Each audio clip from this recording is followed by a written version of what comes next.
The Paradise of Children, a 20th century adaptation of Pandora's Box by Nathaniel Hawthorn, as found in A Wonder Book. Long, long ago, when this old world was in its tender infancy, there was a child named Epimetheus who never had either father or mother, and, that he might not be lonely, another child, fatherless and motherless like himself, was sent from a far country to live with him and be his playfellow and helpmate. Her name was Pandora. The first thing that Pandora saw when she entered the cottage where Epimetheus dwelt was a great box. And almost the first question which she put to him after crossing the threshold was this: "Epimetheus, what have you in that box?" "My dear little Pandora," answered Epimetheus, "that is a secret, and you must be kind enough not to ask any questions about it.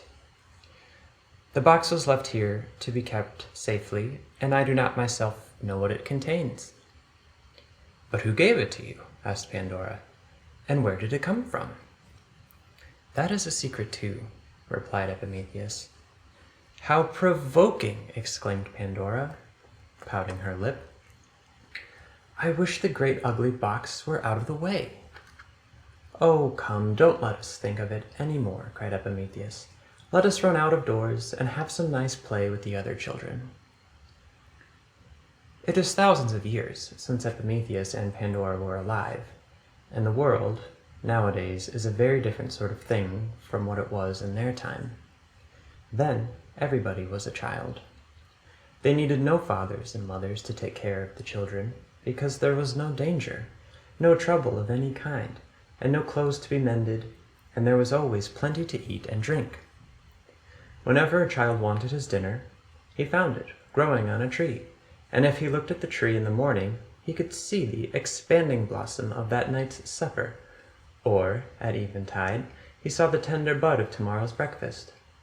It was a very pleasant life indeed. No labor to be done, no tasks to be studied, nothing but sports and dances and sweet voices of children talking, or caroling like birds, or gushing out in merry laughter throughout the livelong day. What was most wonderful of all, the children never quarreled among themselves. Neither had they any crying fits, nor, since time first began, had a single one of these little mortals ever gone apart into a corner and sulked. Oh, what a good time was that to be alive in! The truth is, those ugly little winged monsters called troubles, which are now almost as numerous as mosquitoes, had never yet been seen on the earth. It is probable that the very greatest disquietude which a child has ever experienced was Pandora's vexation at not being able to discover the secret of the mysterious box. This was at first only the faint shadow of a trouble, but every day it grew more and more substantial, until, before a great while, the cottage of Epimetheus and Pandora was less sunshiny than those of the other children. "Whence can that box have come?" Pandora continually kept saying to herself and Epimetheus, "and what in the world can be inside of it?" "Always talking about this box," said Epimetheus at last, for he had grown extremely tired of the subject. "I wish, dear Pandora, you would try to talk of something else. Come, let us go and gather some ripe figs, and eat them under the tree for our supper. And I know a vine that has the sweetest and juiciest grapes you ever tasted." "Always talking about grapes and figs," cried Pandora pettishly. "Well then," said Epimetheus, who was a very good-tempered child, like a multitude of children in those days, "let us run out and have a merry time with our playmates." "I am tired of merry times, and I don't care if I never have any more," answered our pettish little Pandora. "And besides, I never do have any. This ugly box! I am so taken up with thinking about it all the time. I insist upon your telling me what is inside of it." "As I have already said 50 times over, I do not know," replied Epimetheus, getting a little vexed. How then can I tell you what is inside? You might open it, said Pandora, looking sideways at Epimetheus, and then we could see for ourselves. Pandora, what are you thinking of? Exclaimed Epimetheus. And his face expressed so much horror at the idea of looking into a box, which had been confided to him on the condition of it never opening, that Pandora thought it best not to suggest it any more. Still, however, she could not help thinking and talking about the box. At least, she said, you can tell me how it came here. It was left at the door, replied Epimetheus, just before you came, by a person who looked very smiling and intelligent, and who could hardly forbear laughing as he put it down. He was dressed in an odd kind of cloak, and had on a cap that seemed to be made partly of feathers, so that it looked almost as if he had wings. What sort of staff had he? Asked Pandora. Oh, the most curious staff you ever saw, cried Epimetheus. It was like two serpents twisting around a stick, and was carved so naturally that I, at first, thought the serpents were alive. I know him, said Pandora thoughtfully. Nobody else has such a staff. It was Quicksilver, and he brought me hither, as well as the box. No doubt he intended it for me, and most probably it contains pretty dresses for me to wear, or toys for you and me to play with, or something very nice for both of us to eat. Perhaps so, answered Prometheus, turning away. But until Quicksilver comes back and tells us so, we have neither of us any right to lift the lid of the box. What a dull boy he is, muttered Pandora as Epimetheus left the cottage. I do wish he had a little more enterprise. For the first time since her arrival, Epimetheus had gone out without asking Pandora to accompany him. He went to gather figs and grapes by himself, or to seek whatever amusement he could find, in other society than his little playfellows.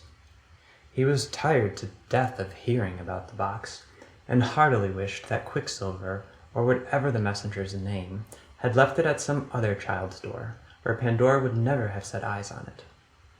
So perseveringly, as she did babble about this one thing. The box, and nothing but the box. It seemed as if the box were bewitched, and as if the cottage were not big enough to hold it, without Pandora's continually stumbling over it, and making Epimetheus stumble over it likewise, and bruising all four of their shins. Well, it was really hard that poor Epimetheus should have a box in his ear from morning till night, especially as the little people of earth were so unaccustomed to vexations in those happy days that they knew not how to deal with them.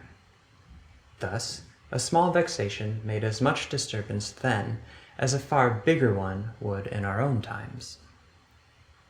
After Epimetheus was gone, Pandora stood gazing at the box.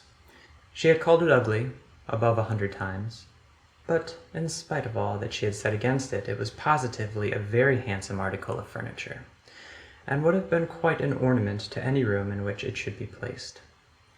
It was made of a beautiful kind of wood, with dark and rich veins spreading over its surface, which was so highly polished that little Pandora could see her face in it.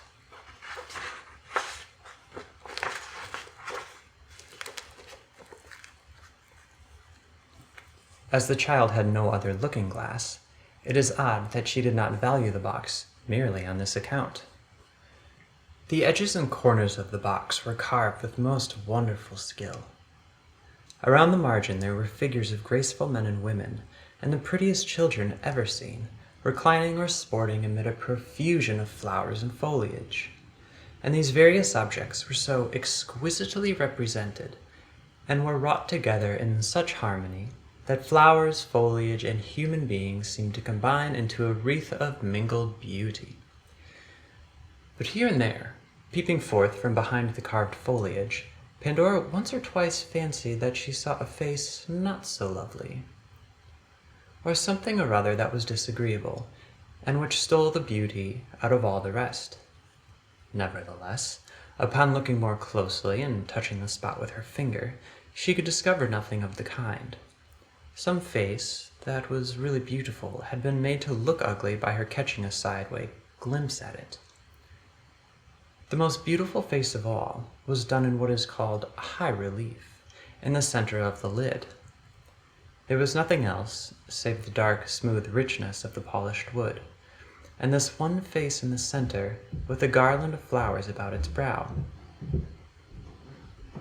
Pandora had looked at this face a great many times, and imagined that the mouth could smile if it liked, or be grave when it chose, the same as any living mouth. The features, indeed, all wore a very lively and rather mischievous expression, which looked almost as if it needs must burst out of the carved lips and utter itself in words. Had the mouth spoken, it would probably have been something like this. "Do not be afraid, Pandora. What harm can there be in opening the box? Never mind that poor, simple Epimetheus. You are wiser than he, and have 10 times as much spirit. Open the box, and see if you do not find something very pretty." The box, I had almost forgotten to say, was fastened, not by a lock, nor by any other such contrivance, but a very intricate knot of golden cord.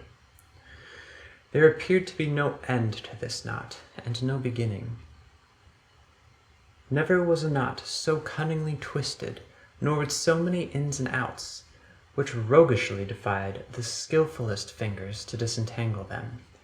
And yet, by the very difficulty that there was in it, Pandora was the more tempted to examine the knot, and just see how it was made. 2 or 3 times already she had stooped over the box, and taken the knot between her thumb and forefinger, but without positively trying to undo it. "I really believe," she said to herself, "that I begin to see how it was done. Nay, perhaps I could tie it up again after undoing it. There would be no harm in that, surely. Even Epimetheus would not blame me for that. I need not open the box, and should not, of course, without the foolish boy's consent, even if the knot were untied." It might have been better for Pandora if she had a little work to do, or anything to employ her mind upon, so as to not be so constantly thinking of this one object. But children led so easy a life, before any troubles came into the world, that they had really a great deal too much leisure. They could not be forever playing at hide-and-seek among the flower shrubs, or at blind man's buff with garlands over their eyes, or at whatever other games had been found out, while Mother Earth was in her babyhood. When life is all short, toil is the real play. There was absolutely nothing to do. A little sweeping and dusting about the cottage, I suppose, and the gathering of fresh flowers, which were only too abundant everywhere, and arranging them in vases, and poor little Pandora's day's work was over. And then, for the rest of the day, there was the box. After all, I am not quite sure that the box was not a blessing to her in its way. It supplied her with such a variety of ideas to think about, and to talk about, whenever she had anybody to listen. When she was in good humor, she could admire the bright polish of its sides, and the rich border of beautiful faces and foliage that ran around it. Or, if she chanced to be ill-tempered, she could give it a push or a kick with her naughty little foot. And many a kick did the box, but it was a mischievous box, as we shall see, and deserved all it got. Many a kick did it receive, but for certain it is, if it had not been for the box, our active-minded little Pandora would not have known half so well how to spend her time as she now did. For it was really an endless employment to guess what was inside. What could it be, indeed? Just imagine, my little hearers, how busy your wits would be if there were a great box in your house, which, as you might have reason to suppose, contained something new and pretty for your Christmas or New Year's gifts. Do you think that you should be less curious than Pandora? If you were left alone with the box, might you not feel a little tempted to lift the lid? But you would not do it. Oh, fie! No, no! Only if you thought there were toys in it, it would be so very hard to let slip an opportunity of taking just one peep. I know not whether Pandora expected any toys, for none had yet begun to be made, probably, in those days, when the world itself was one great plaything for the children that dwelt upon it. But Pandora was convinced that there was something very beautiful and valuable in the box, and therefore she felt just as anxious to take a peep as any of these little girls here around me would have felt, and possibly a little more so, but of that I am not quite so certain. On this particular day, however, which we have so long been talking about, her curiosity grew so much greater than it usually was, that, at last, she approached the box. She was more than half determined to open it, if she could. Ah, naughty Pandora! First, however, she tried to lift it. It was heavy, quite too heavy for the slender strength of a child like Pandora. She raised one end of the box a few inches from the floor and let it fall again with a pretty loud thump. A moment afterward, she almost fancied that she heard something stir inside the box. She applied her ear as closely as possible and listened. Positively, there did seem to be a kind of stifled murmur within, or was it merely the singing of Pandora's ears? Or could it be the beating of her heart? The child could not quite satisfy herself whether she had heard anything or no. But, at all events, her curiosity was stronger than ever. As she drew back her head, her eyes fell upon the knot of golden cord. "It must have been a very ingenious person who tied this knot," said Pandora to herself. "But I think I could untie it, nevertheless. I am resolved, at least, to find the two ends of the cord." So she took the golden knot in her fingers and pried into its intricacies as sharply as she could. Almost without intending it, or quite knowing what she was about, she was soon busily engaged in attempting to undo it. Meanwhile, the bright sunshine came through the open window, as did likewise the merry voices of the children, playing at a distance, and perhaps the voice of Epimetheus was among them. Pandora stopped to listen. What a beautiful day it was! Would it not be wiser if she were to let the troublesome knot alone, and think no more about the box, but run and join her little playfellows, and be happy? All this time, however, her fingers were half unconsciously busy with the knot, and happening to glance at the flower-wreathed face on the lid of the enchanted box, she seemed to perceive it slyly grinning at her. "That face looks very mischievous," thought Pandora.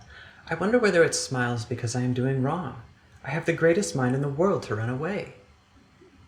But just then, by the merest accident, she gave the knot a kind of twist, which produced a wonderful result. The gold cord untwined itself as if by magic, and left the box without a fastening. "This is the strangest thing I ever knew," said Pandora. "What will Epimetheus say, and how can I possibly tie it up again?" She made one or two attempts to restore the knot, but soon found it quite beyond her skill. It had disentangled itself so suddenly that she could not in the least remember how the strings had been doubled into one another, and when she tried to recollect the shape and appearance of the knot, it seemed to have gone entirely out of her mind. Nothing was to be done, therefore, but to let the box remain as it was until Epimetheus should come in. "But," said Pandora, "when he finds the knot untied, he will know that I have done it. How shall I make him believe that I have not looked into the box?" And then the thought came to her naughty little heart that, since she would be suspected of having looked into the box, she might just as well do so at once. Oh, very naughty and very foolish Pandora! You should have thought only of doing what was right, and of leaving undone what was wrong, and not of what your playfellow Epimetheus would have said or believed. And so, perhaps she might, if the enchanted face on the lid of the box had not looked so bewitchingly persuasive at her, and if she had not seemed to hear, more distinctly than before, the murmur of small voices within. She could not tell whether it was fancy or no, but there was quite a little tumult of whispers in her ear, or else it was her curiosity that whispered. "Let us out, dear Pandora. Pray let us out.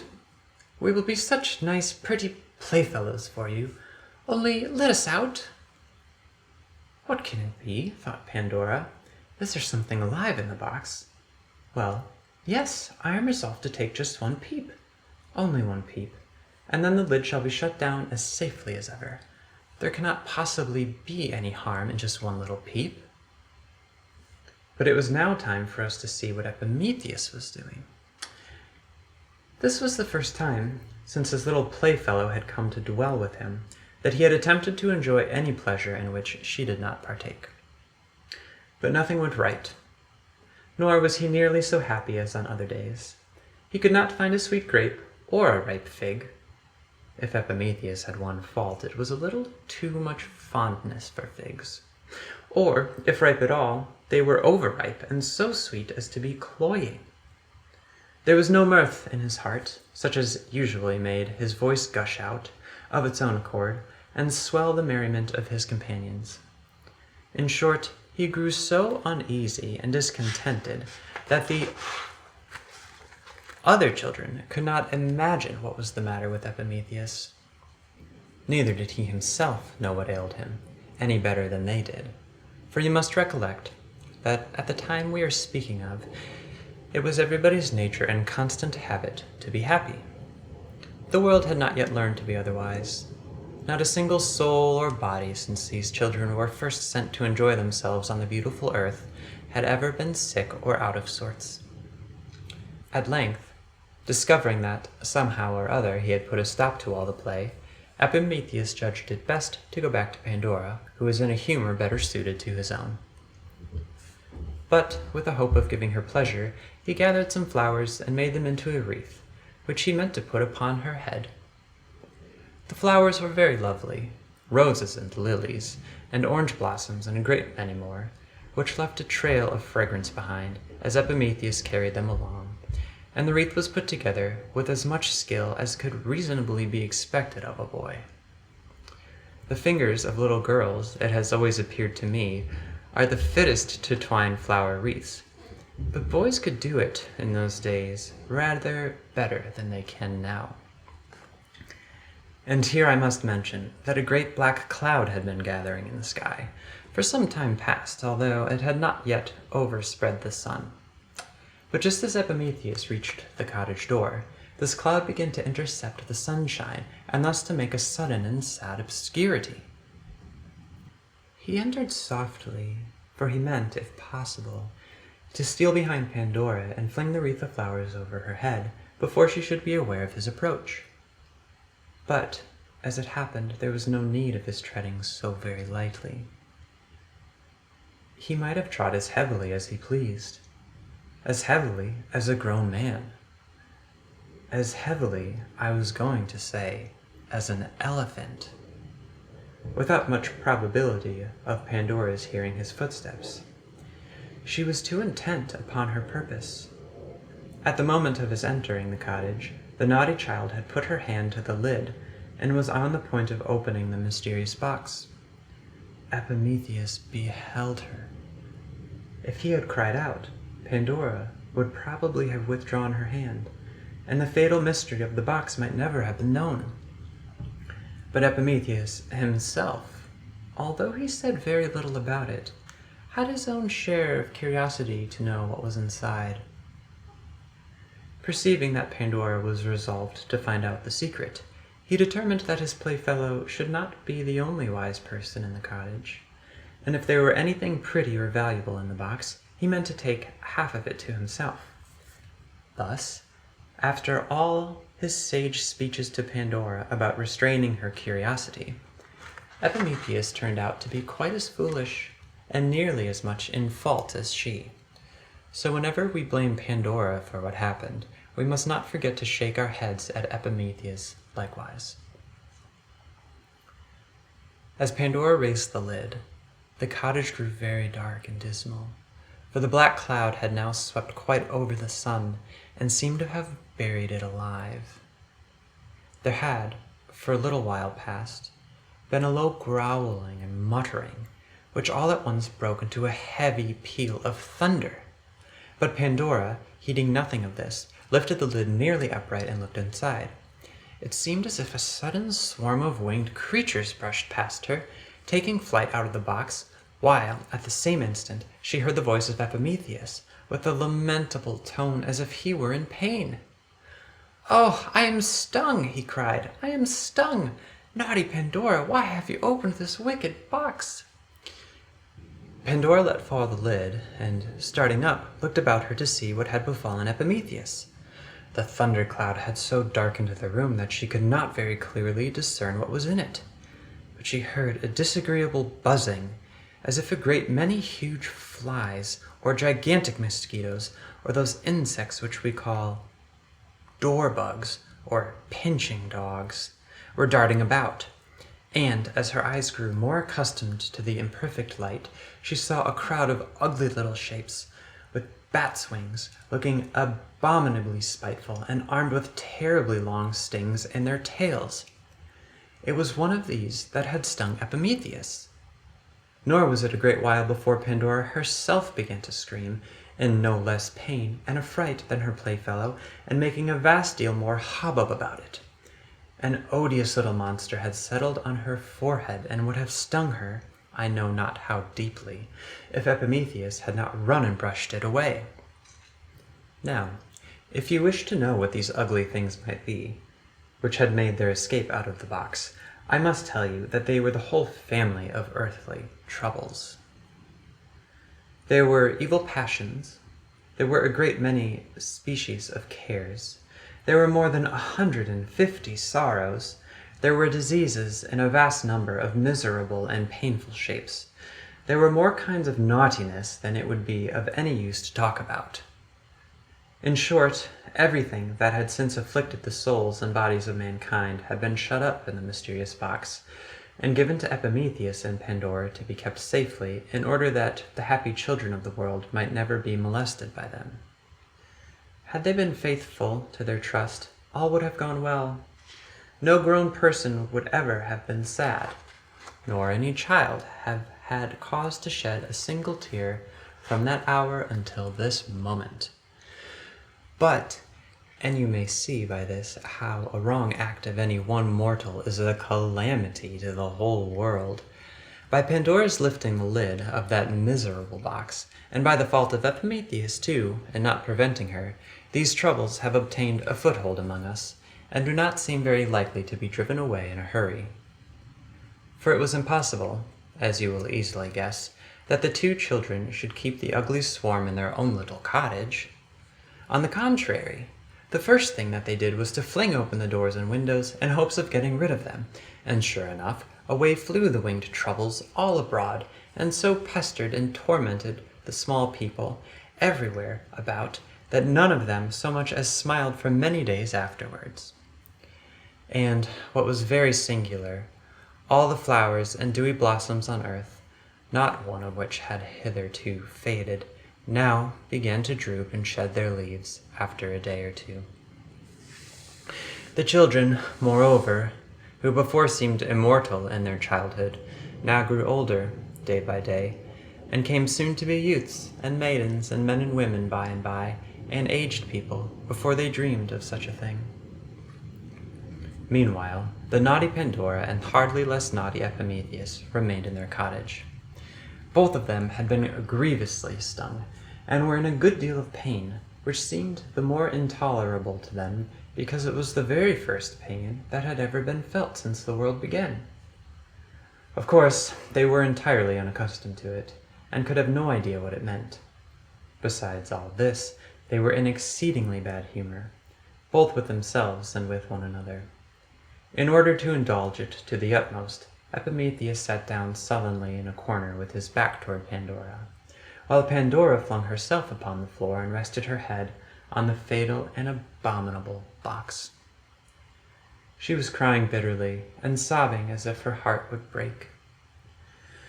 Suddenly, there was a gentle little tap on the inside of the lid. "What can that be?" cried Pandora, lifting her head. But either Epimetheus had not heard the tap, or was too much out of humor to notice it. At any rate, he made no answer. You are very unkind, said Pandora, sobbing away, not to speak to me. Again the tap. It sounded like the tiny knuckles of a fairy's hand knocking lightly and playfully on the inside of the box. Who are you? Asked Pandora, with a little of her former curiosity. Who are you inside this naughty box? A sweet little voice spoke from within. Only lift the lid, and you shall see. No, no, answered Pandora, again beginning to sob. I've had enough of lifting the lid. You are inside the box, naughty creature, and there you shall stay. There are plenty of your ugly brothers and sisters already flying about the world. You need never think that I shall be so foolish as to let you out. She looked toward Epimetheus as she spoke, perhaps expecting that he would commend her for her wisdom. But the sullen boy only muttered that she was wise a little too late. Ah, said the sweet little voice again, you had much better let me out. I am not like those naughty creatures that have stings in their tails. They are no brothers and sisters of mine, as you would see at once if you were only to get a glimpse of me. Come, come, my pretty Pandora, I am sure you will let me out. And indeed, there was a kind of cheerful witchery in the tone that made it almost impossible to refuse anything which this little voice asked. Pandora's heart had insensibly grown lighter at every word that had come from within the box. Epimetheus, too, though still in the corner, had turned half around, and seemed to be in rather better spirits than before. My dear Epimetheus, cried Pandora, have you heard this little voice? Yes, to be sure I have, answered he, but in no very good humor as yet. And what of it? Shall I lift the lid again? asked Pandora. Just as you please, said Epimetheus. You have done so much mischief already, that perhaps you may as well do a little more. One other trouble, in such a swarm as you have set adrift about the world, can make no very great difference. You might speak a little more kindly, murmured Pandora, wiping her eyes. Ah, naughty boy, cried the little voice within the box, in an arch and laughing tone.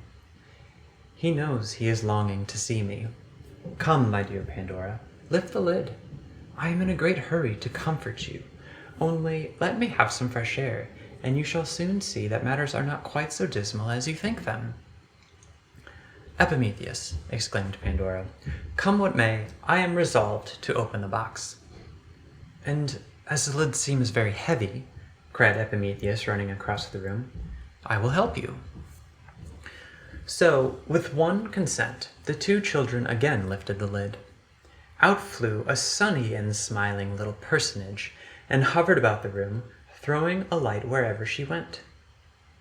Have you never made the sunshine dance into dark corners by reflecting it from a bit of looking-glass? Well, so looked the winged cheerfulness of this fairy-like stranger amid the gloom of the cottage. She flew to Epimetheus, and laid the least touch of her finger on the inflamed spot where the trouble had stung him, and immediately the anguish of it was gone. Then she kissed Pandora on the forehead, and her hurt was cured likewise. After performing these good offices, the bright stranger fluttered supportively over the children's heads, and looked so sweetly at them that they both began to think it not so very much amiss to have opened the box, since otherwise their cheery guest must have been kept a prisoner among those naughty imps with stings in their tails. Pray, who are you, beautiful creature? Inquired Pandora. I am to be called Hope, answered the shiny figure, and because I am such a cheery little body, I was packed into the box to make amends to the human race for that swarm of ugly troubles which was destined to be let loose among them. Never fear, we shall do pretty well in spite of them all. Your wings are colored like the rainbow, exclaimed Pandora. How very beautiful! Yes, they are like the rainbow, said Hope, because, glad as my nature is, I am partly made of tears as well as smiles. And will you stay with us, asked Prometheus, forever and ever? As long as you need me, said Hope, with her pleasant smile. And that will be as long as you live in the world. I promise never to desert you. There may come a time, seasons now and then, when you will think that I have utterly vanished. But again and again, And again, when perhaps you least dream of it, you shall see the glimmer of my wings on the ceiling of your cottage. Yes, my dear children, and I know something very good and beautiful that is to be given you hereafter." "Oh, tell us," they exclaimed. "Tell us what it is." "Do not ask me," replied Hope, putting her finger on her rosy mouth. "But do not despair, even if it should never happen while you live on this earth. Trust in my promise, for it is true." "We do trust you," cried Epimetheus and Pandora both in one breath. And so they did. And not only they, but so has everybody trusted Hope that has since been alive. And to tell you the truth, I cannot help being glad, though, to be sure, it was an uncommonly naughty thing for her to do, but I cannot help being glad that our foolish Pandora peeped into the box. No doubt, the troubles are still flying about the world, and have increased in multitude rather than lessened, and are a very ugly set of imps, and carry most venomous stings in their tails. I have felt them already, and expect to feel them more as I grow older. But then that lovely and lightsome little figure of Hope, what in the world could we do without her? Hope spiritualizes the earth. Hope makes it always new, and, even in the earth's best and brightest aspect, Hope shows it to be only the shadow of an infinite bliss thereafter.